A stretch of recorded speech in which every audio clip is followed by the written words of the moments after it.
National Weather Service in Brownsville has issued a severe thunderstorm warning for southeastern Cameron County and deep South Texas until 5:15 p.m. Central Daylight Time. At 4:44 p.m. Central Daylight Time, National Weather Service meteorologists detected a severe thunderstorm capable of producing quarter-size hail and damaging 60 miles per hour winds 5 miles east of Brownsville, moving south at 25 miles per hour. Locations in the warning include Reed-Hoping, Pancho. Severe thunderstorms can produce wind speeds strong enough to bring down trees and power lines and damage or destroy mobile homes and outbuildings. Persons outdoors or in vehicles should seek safety inside a sturdy building until the storm passes. If you can hear thunder, you are close enough to be struck by lightning.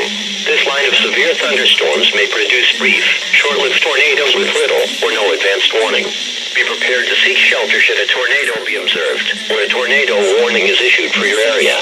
Please report tornadoes or funnel clouds, winds of 58 miles per hour or higher, hail the size of pennies or larger, and any wind damage to your National Weather Service in Brownsville by calling 956-504-1432. The National Weather Service